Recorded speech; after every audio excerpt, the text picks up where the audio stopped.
Update: I will leave my adoptive family overnight. All I'll leave them will be a letter. I didn't expect to give you an update so quickly, but in the brief time span between my post yesterday and this one right here, so many things happened that I have to update you right now. Let's start by what happened yesterday. First of all, I never expected my post to blow up like this. This is absolutely insane. I tried to read all of your comments and answer all direct messages, but it's just too many, so I'm sorry if I ignored you. Many of you had great advice, such as taking all my documents with me and go to the police, which I wanted to do today.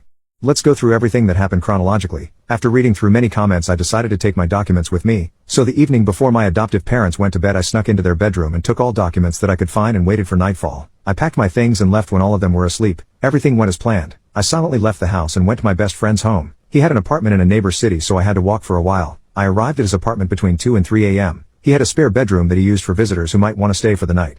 We agreed that I could live with him as long as I want. He only expected me to find a job quickly, and if I do that, he wants me to help him pay the rent for it. I was fine with that. I slept through the night, and in the morning I started looking for jobs immediately. But now a few hours, something more than interesting happened. While I was on his laptop still looking through the online job advertisements and collecting them, the doorbell rang. He opened the door and I heard a familiar voice. But it wasn't one of my parents. It was one of my sisters.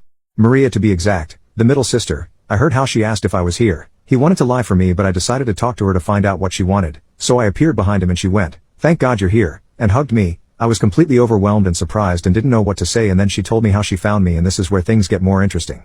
She told me that this morning a way too familiar sounding story appeared on her TikTok For You page. Apparently my story was shared by a TikTok account who actually had a quite big audience, and she became even more suspicious of the situation when her and the name of her sisters were also mentioned. To be sure about the situation, she went in the basement and into my room, where she found the room mostly empty and of course my letter.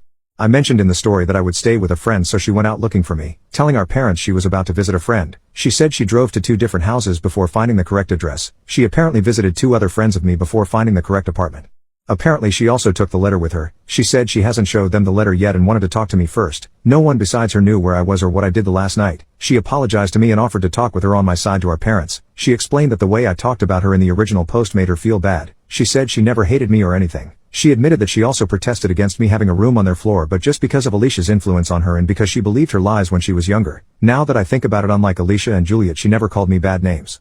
She said that Juliet probably also is just insufferable because of how Alicia manipulated her. She said she never realized how bad I was treated. She never gave a second thought about me because Alicia spread rumors that I was just very socially awkward and overall didn't like any of them, and that I would just lock myself inside the basement like the worst introvert and all of that. And as a reason for her claims, she just reminded them that I was adopted, and that is why I would try to make myself the outsider. I said to her that this might explain why she and Juliet might have been like that to me, but not why my parents would have behaved that way. She replied that she also can just make claims here without any proof, but she thinks it's because even between them Alicia is the golden child, as the firstborn. Her and Juliet are only the failed attempts of them having a boy, and her being the golden child made it easier for her to manipulate both of them into believing the lies she told them. Then she said that she knows that mom and dad would be pretty easy to manipulate if you know how. And then she gave me 4 options. 1. I could come with her right now and talk with her to my parents. 2. She would let me think about it and leave but not tell my parents. 3. I refused to go back with her entirely, but she would tell them about the letter without telling them where to find me. 4. I refused to go back with her entirely, but she would pretend to not know anything but maybe stay in contact with me. I picked option 2 and she gave me her number. She said that if I decide to give them a chance she would support me, but she would understand if I refused to. And now we are here. I don't know what to do. I would lie if say I wasn't tempted to give them a chance. But on the other hand, if it's true that Alicia is the one behind all of that, I don't know if I want to deal with her again.